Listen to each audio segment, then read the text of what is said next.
Hello students, welcome to रोशन की class YouTube channel. दोस्तों, आप सभी का आज की इस दैनिक पाठ्य योजना की वीडियो में एक बार फिर से बहुत बहुत स्वागत है। आज की इस वीडियो में हम यहाँ पे पढ़ाने वाले हैं, आप लोगों को बताने वाले हैं पाठ्य योजना के बारे में, विज्ञान विषय का। खासतौर से अगर बात की जाए तो यहाँ पे वनस्पति विज्ञान की पाठ्य योजना है। तो चलिए दोस्तों, स्टार्ट करते हैं आज की वीडियो। अगर वीडियो आप लोगों को अच्छी लगे तो प्लीज़ वीडियो को लाइक कर दीजिएगा। और वीडियो इसी प्रकार से अगर आप लोग को डेली बेसिस पे पाठ्य योजना की वीडियो देखनी है, या फिर सूक्ष्म शिक्षण पाठ्य योजना की वीडियो देखनी है, या फिर जीके जीएस इन सब के क्लासेस चाहिए आप लोगों को, तो रोशन की क्लास यूट्यूब चैनल से जुड़ सकते हैं। मैं आप लोगों के लिए डेली बेसिस पे यहाँ पे नए नए वीडियोस अपलोड करता रहता हूँ, इसलिए आप लोग सब्सक्राइब करके बेल आइकन भी जरूर दबा लीजिए, जिससे आप लोगों को लाभ मिलता रहे। तो देर नहीं करते, स्टार्ट करते हैं आज की वीडियो। देखिए, लिखा गया सबसे पहले जिस पे से आप पाठ्य योजना बनाना स्टार्ट करेंगे, उसके बीचों बीच इस तरीके से दैनिक पाठ्य योजना संख्या लिखनी है, या फिर पाठ्य योजना संख्या लिखनी है। आपके कॉलेज वालों के ऊपर डिपेंड करता है कि वो दैनिक पाठ्य योजना लिखने के लिए कहते हैं या फिर पाठ्य योजना लिखने के लिए कहते हैं। नेक्स्ट, डेट लिखना होता है। कक्षा 7वीं है। कालांश यहाँ पे अपने अनुसार लिखिएगा, कालांश को ही चक्र कहते हैं, दोनों चीज़ें सेम होती हैं। विद्यालय का नाम लिखना है, जिस विद्यालय में पाठ्य योजना पढ़ाने के लिए जाएंगे। समयावधि यहाँ पे आपको अपने अनुसार लिखना है, 35 मिनट 40 मिनट, जो भी आपको आप समय दिया जाए। विषय विज्ञान का मैं पहले बता चुका हूँ। उप विषय की बात करेंगे तो यहाँ पे वनस्पति विज्ञान आप बता सकते हैं। और हमारा जो आज का प्रकरण है वो है पर्ड, यानी कि पत्ता कह सकते हैं एक तरीके से। पर्ड, इसको पत्ते को पर्ड भी कहते हैं। अब नेक्स्ट यहाँ पे आता है हेडिंग आपका उद्देश्य। अब ये जो उद्देश्य है ये आपका विशिष्ट उद्देश्य है। विशिष्ट उद्देश्य का मतलब होता है आपका जो टॉपिक होता है, जैसे हमारा आज का टॉपिक क्या है, पत्ती के बारे में बताएंगे। तो पत्ती के बोले या फिर पर्ड बोले, दोनों चीज़ें सेम है। इसके बारे में पढ़ाने के बाद बच्चों को क्या क्या आप नॉलेज सिखाना चाहते हैं, उनके अंदर किस प्रकार का परिवर्तन करना चाहते हैं इस चैप्टर को पढ़ाने के बाद, इसके बारे में कम से कम 4 से 5 पॉइंट और मैक्सिमम 5 से 6 पॉइंट लिख सकते हैं। तो यहाँ पे एक तरफ देखिए उद्देश्य लिखा गया है, दूसरी तरफ लिखा गया है अपेक्षित व्यवहारगत परिवर्तन। फर्स्ट हेडिंग है ज्ञानात्मक। ज्ञानात्मक में देखिए लिखा गया छात्र पर्ड की संरचना का प्रत्यास्मरण कर सकेंगे। दूसरा पॉइंट है यहाँ पे छात्र पर्ड की संरचना का प्रत्याविज्ञान कर सकेंगे। दूसरा हेडिंग है अवबोधात्मक। इसमें देखिए लिखा गया छात्र पर्ड की संरचना की व्याख्या कर सकेंगे। सेकंड पॉइंट है छात्र पर्ड की संरचना को समझ सकेंगे। तीसरा हेडिंग है ज्ञानोपयोग। इसमें देखिए लिखा गया छात्र पर्ड की संरचना से संबंधित ज्ञान का उपयोग उच्च अध्ययन में कर सकेंगे। और दूसरा पॉइंट है छात्र पर्ड की संरचना से प्राप्त ज्ञान का दैनिक जीवन की नवीन परिस्थितियों में उपयोग कर सकेंगे। अगली हेडिंग है कौशलात्मक। इसमें देखिए लिखा गया छात्र पर्ड की संरचना की जानकारी प्राप्त कर सकेंगे। दूसरा पॉइंट है छात्र पर्ड की संरचना को चित्र द्वारा प्रदर्शित कर सकेंगे। अगली हेडिंग है अभिरुचि। छात्र पर्ड की संरचना के विषय में जानने में रुचि ले सकेंगे। और दूसरा लास्ट हेडिंग है अवृत्त। इसमें देखिए लिखा गया छात्र पर्ड की संरचना में संबंधित ज्ञान को अन्य विद्यार्थियों के साथ साझा कर सकेंगे। नेक्स्ट हेडिंग है सहायक सामग्री। सहायक सामग्री में देखिए लिखा गया लपेट फलक, संकेतक, चौक, डस्टर आदि। शिक्षण विधि है व्याख्यान विधि। और प्रविधि की बात की जाए तो प्रश्नोत्तर प्रविधि लिख लीजिएगा, इसके आगे यहाँ पे प्रश्नोत्तर प्रविधि लिख दीजिएगा। पूर्व ज्ञान में देखिए लिखा गया विद्यार्थी पर्ड की संरचना के बारे में सामान्य जानकारी रखते हैं। अब लेसन प्लान का सबसे इंपॉर्टेंट हेडिंग आता है, जिसको कहते हैं हम प्रस्तावना। पाठो प्रस्तावना कह सकते हैं या फिर प्रस्तावना प्रश्न कह सकते हैं। इसको 3 कॉलम में डिवाइड किया गया है, क्रम संख्या, छात्राध्यापक या फिर छात्राध्यापिका क्रिया और छात्रान क्रिया। बच्चों से आप प्रश्न पूछेंगे, बच्चे उसका आंसर देंगे। जैसे पहले प्रश्न का आंसर दिए, फिर उससे दूसरा प्रश्न बनेगा, दूसरे प्रश्न का आंसर है उससे तीसरा प्रश्न बनेगा, तीसरे प्रश्न का आंसर है उससे चौथा प्रश्न बनेगा। इस तरीके से क्रमबद्धता होनी चाहिए। कम से कम 3 प्रश्न पूछ के अपना प्रकरण निकलवा सकते हैं। ज़्यादा से ज़्यादा 5 से 6 प्रश्न पूछा जा सकता है अपना प्रकरण निकलवाने के लिए। तो यहाँ पे देखिए पहला प्रश्न है हमारे शरीर को ऊर्जा किससे प्राप्त होती है, तो बच्चे बोलेंगे भोजन से। दूसरा प्रश्न है भोजन का मुख्य स्रोत क्या है, बच्चे बोलेंगे पेड़ पौधे। फिर तीसरा प्रश्न पेड़ पौधों के मुख्य कौन कौन से भाग होते हैं, बच्चे बोलेंगे जड़, तना, पत्ती, पुष्प आदि। चौथा प्रश्न है जड़, तना, पत्ती आदि में कौन सा भाग हरा दिखाई देता है, बच्चे बोलेंगे पत्ती। फिर पांचवा प्रश्न है पत्ती की संरचना के बारे में आप क्या जानते हैं, बच्चे नहीं बता पाएंगे। तो ये समस्यात्मक प्रश्न हो जाएगा। देखिए यहाँ समस्यात्मक लिखा गया है। जैसे समस्यात्मक प्रश्न होगा आपको अपना उद्देश्य कथन यहाँ पे बोलना होता है। उद्देश्य कथन का मतलब होता है आपको अपना पाठ के बारे में अपने बताना होता है कि उनको कौन सा पाठ पढ़ाने वाले हैं। तो यहाँ पे पाठ लिखा गया है बच्चों आज हम पत्ती की संरचना के बारे में विस्तारपूर्वक अध्ययन करेंगे। अब बच्चों को पता चल गया कि उनको आप पत्ती की संरचना के बारे में पढ़ाने वाले हैं। अब इस चीज़ को पढ़ाना स्टार्ट कर सकते हैं, जिसको कहते हैं पाठ प्रस्तुतिकरण। पाठ प्रस्तुतिकरण को यहाँ पे देखिए 4 कॉलम में डिवाइड किया गया। अध्यापन बिंदु, इसको शिक्षण बिंदु कहते हैं। छात्राध्यापक या फिर छात्राध्यापिका क्रिया, छात्र छात्रा क्रिया, श्यामपट सारांश एवं सहायक सामग्री। विकासात्मक प्रश्न है पौधे में जल संवहन का कार्य कौन करता है, बच्चे बोलेंगे तना। दूसरा प्रश्न तने द्वारा जल किसे पहुँचाया जाता है, बच्चे बोलेंगे पत्तियों को। यहाँ पे श्यामपट वाले में कुछ नहीं लिखना क्योंकि यहाँ पे प्रश्न पूछ रहे थे। इसके आगे श्यामपट में लिखना मैं अभी बता दूंगा। फिर तीसरा प्रश्न है पत्ती के विभिन्न भागों के बारे में आप क्या जानते हैं, बच्चे नहीं बता पाएंगे। समस्यात्मक प्रश्न हो जाएगा। जैसे समस्यात्मक प्रश्न होगा अपना उद्देश्य कथन यहाँ पे जैसे समस्यात्मक प्रश्न होगा अपना यहाँ पे टॉपिक पढ़ाना स्टार्ट कर सकते हैं। देखिए लिखा गया पहला शिक्षण बिंदु पर्ड के भाग या फिर लिख सकते हैं पत्तियों के भाग। छात्राध्यापक कथन में लिखा गया पत्ती तने से जुड़ी होती है। पत्ती का वह भाग जिसके द्वारा वह तने से जुड़ी होती है उसे पर्णवृंत कहलाता है।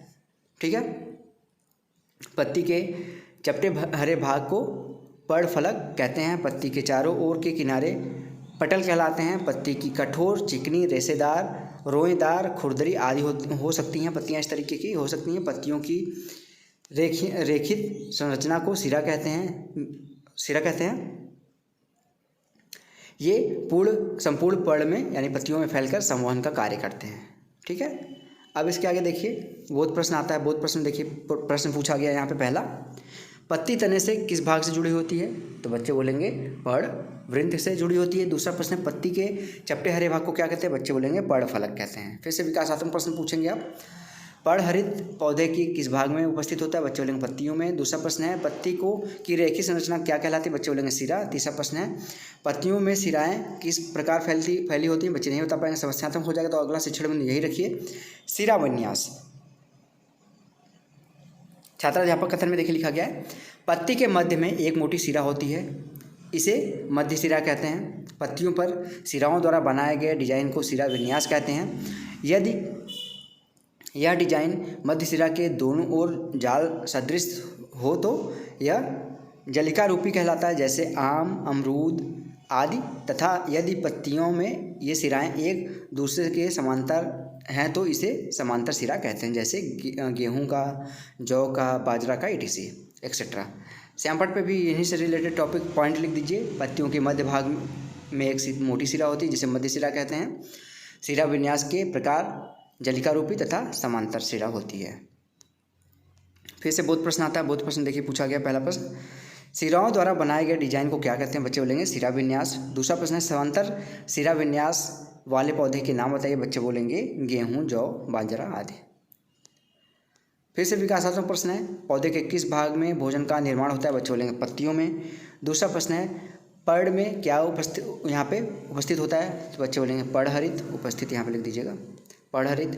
तीसरा प्रश्न, पर्णहरित द्वारा पत्ती किस प्रकार भोजन बनाती है? बच्चे नहीं बता पाएंगे, समस्यात्मक प्रश्न हो जाएगा। जैसे ही समस्यात्मक प्रश्न होगा आपको फिर से अपना अगला पॉइंट पढ़ाना है, पर्ण के कार्य या फिर पत्तियों के कार्य। ठीक है, अब यहाँ पे छात्राध्यापक कथन में देखिए लिखा गया, पत्तियों के से जल की बूंदें निरंतर जल वाष्प के रूप में निकलती रहती हैं। इस क्रिया को वाष्पोत्सर्जन कहते हैं। इस प्रक्रम के द्वारा पौधे यहाँ पे बड़ी मात्रा में जल को वायुमंडल में छोड़ते हैं। इसके अतिरिक्त पत्तियां प्रकाश संश्लेषण की क्रिया द्वारा भोजन बनाने का कार्य करती हैं। पत्तियां प्रकाश व पर्णहरित की उपस्थिति में अपना भोजन बनाती हैं। इसमें जल एवं CO2 का उपयोग होता है तथा O2 गैस निष्कासित होती है, यानी कि ऑक्सीजन निकालते हैं और कार्बन डाइऑक्साइड लेते हैं। अब श्यामपट पे देखिए छात्र वाले कॉलम में लिखा गया, छात्र ध्यानपूर्वक सुनते हैं तथा समझते हैं। श्यामपट पे लिखा गया है, पत्तियां प्रकाश संश्लेषण की क्रिया द्वारा भोजन निर्मित करती हैं तथा वाष्पोत्सर्जन द्वारा जल का संतुलन यहाँ पे कार्य करती हैं। बोध प्रश्न है। फिर से बोध प्रश्न देखिए, पहला प्रश्न पूछा गया है, पत्तियां जल संतुलन कार्य कैसे करती हैं? तो बच्चे बोलेंगे वाष्पोत्सर्जन के द्वारा। दूसरा प्रश्न है, प्रकाश संश्लेषण की क्रिया में कौन सी गैस निष्कासित होती है? बच्चे बोलेंगे ऑक्सीजन गैस निष्कासित होती है। अब आता है यहाँ पे पुनरावृत्ति एवं मूल्यांकन प्रश्न।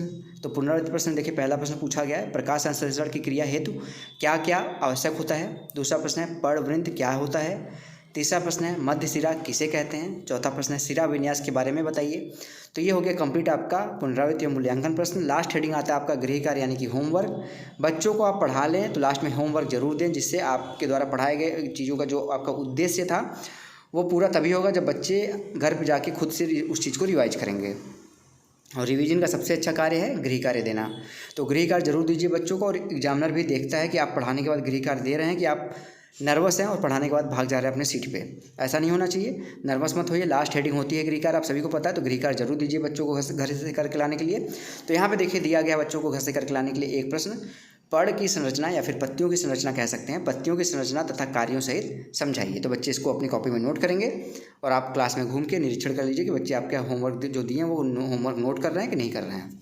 तो दोस्तों ये था आज का लेसन प्लान। अगर आज का लेसन प्लान आप लोगों को अच्छा लगा हो तो प्लीज़ इस वीडियो को लाइक करिएगा ज़रूर। लाइक से मुझे मोटिवेशन मिलता है कि मैं आप लोगों के लिए जो भी यहाँ पे कार्य कर रहा हूँ आप लोगों को अच्छा लग रहा है।